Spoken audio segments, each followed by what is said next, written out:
I'm JK and I welcome you to my JK Multimedia Solutions channel. In this video, I'm going to treat a series RLC circuit.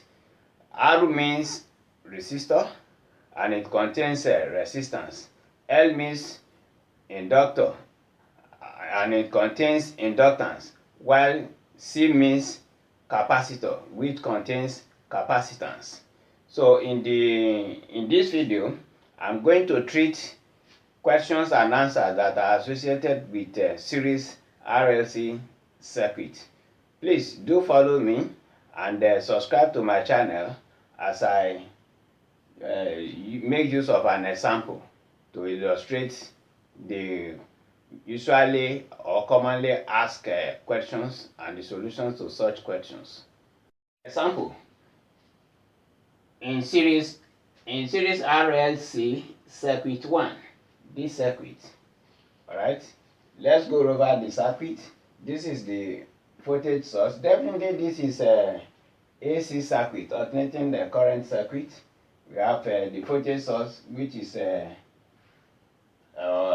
230 volts RMS, and the frequency is 50 Hz. We have the resistor, the inductor, the capacitor, and this is the capacitance, this is the inductance, and this is the resistance. So we have the current I flowing in the circuit. So let's move on. So calculate A part, circuit inductive reactance XL. Alright.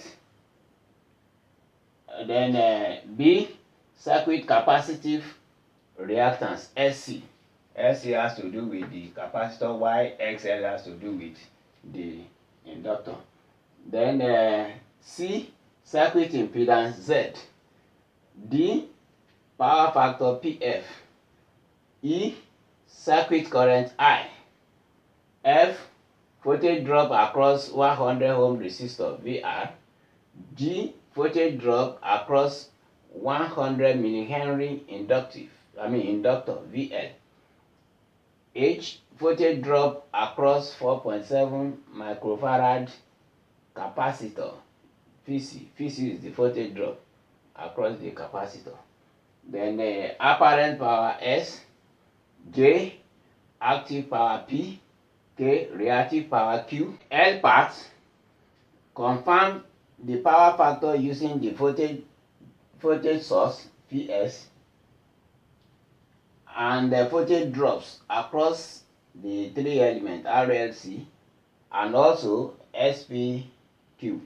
S means apparent power, P means active power, Q means reactive power. So the power factor that is calculated here under part D is what we are going to confirm using two methods. We are going to make use of the voltage drops across the element as well as the power, the SPQ. So we move on to M part. Draw the impedance, voltage and power phasor diagram for the circuit, and that is the question. Now, solutions to the problem. Resistance R is equal to 200.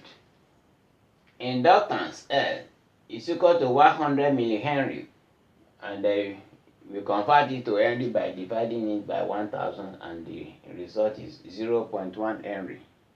Alright, that is the SI unit of inductance. Then we have the capacitance, 4.7 microfarad, which is equal to 4.7 times 10 raised to power minus 6 farad. So, and the frequency is 50 Hz. So the inductive reactance XL is 2 pi FL. Alright. So inductive reactance XL is now equal to 2 into this is pi 50, and the result is this. So similarly, and the capacitive reactance XC is 1 over 2 pi FC. So which is so XC, this XC is equal to this, and this is the result. So we also have the circuit impedance, which is the C part. So it is the total impedance is the factor sum of the resistance here and the combination, the negative, the positive combination of this and this, we subtract xc from xl, and we take the square of the result, and this is the answer. Alright, so 200 square plus 646 square, giving us 676 ohms. So, and that is the answer to the C part. Now, D part, impedance Z is equal to R, which is the real component, plus the imaginary component J XL minus XC, which is this. So from there, if theta is phase angle or power factor angle in degrees, then negative angle means that the Phasor diagram will be below the horizontal below the x-axis. Alright, so and then from here the angle is negative 73 degrees. So we take the modulus of that, you get 73 degrees, which is the positive angle. But for the fact that the angle is negative, it has to be below the x-axis. Alright, and then the power factor, which is cosine of 73 degrees, and this is the result. So circuit current I is VRMS divided by the total impedance, which is this, and the result is 0.34 ampere. So F is the voltage drop across 200 ohm resistor. So, and this is it. We multiply the resistance by the current and we get 68 volts. So similarly, voltage drop across the inductor, which is the VL is the voltage drop across the inductor, and the value is given by current multiplied by the inductive reactance, and this is the result, 10.5 volts. Now the H part, voltage drop across capacitor, which is Vc, is equal to the current multiplied by the capacitive reactance, and the answer is this. So we can check. This is the voltage drop across the resistor, and then we subtract the voltage drop across the capacitor from that of the inductor. So, and we have this is the result that we have here. So we have 68 square plus 22 square, and this, which is 230, which is equal to the source voltage, meaning that what is done is correct. Then I part, we go on to the apparent power S. Apparent power, which is denoted by S, is equal to VI, current times voltage, which is equal to that, and that's the answer. So active power is 23 watts, and there's another way of calculating the active power. We can calculate it as I square R, with this current multiplied by the square of the current multiplied by the resistance. That's the value of the resistance, and that is equal to 23 watt as well. So here we can calculate the reactive power Q from S square minus P square, and that is the answer. So we have a 75 VAR as that is 75 VAR. Moving on, K part continues.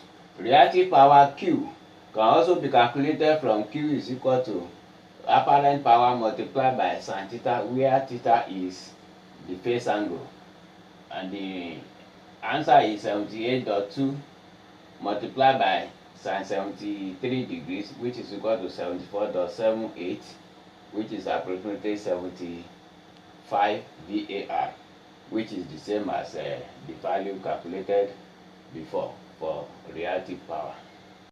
L part, using voltage drops across RLC and voltage source Vs, power factor Pf is equal to cos theta, which is equal to 68 over 230, which is equal to 0.29. Using S PQ power triangle, where S is the apparent power, P is the active power, and Q the reactive power. Power factor PF is equal to cos theta, which is equal to 23/78 is equal to 0.29. And the two answers, this and this, are the same as the one calculated before. M part, Phasor diagrams. And these are the Phasor diagrams. The first one here being that of voltage drops. This is the voltage drop across resistor. This is the voltage drop across the modulus of Vs minus Vc, which is equal to 220 volts. And this is the voltage source, or the source voltage. So the triangle is below the x-axis because the phase angle is negative. So, and that's why it is like this. Now we come here. This one is the impedance triangle Phasor diagram, where we have the horizontal being the resistor or the resistance. So the resistance is equal to 200 ohms, and then we have the modulus of VL minus VC being equal to 646 ohms. So, and then the angle, the phase angle is 73 degrees also. It is the same phase angle for all the three Phasor diagrams. So here we have the impedance itself, which is 676 ohms, and here this is the power triangle. So we have the phase angle being 73 degrees, and the horizontal being the active power, the vertical one being the reactive power, which is 75 VAR. This one is 23 watts, and the hypotenuse side is the apparent power, which is 78 VA. Finally, please do subscribe to my JK Multimedia Solutions channel and expect more informative videos. Thanks for watching.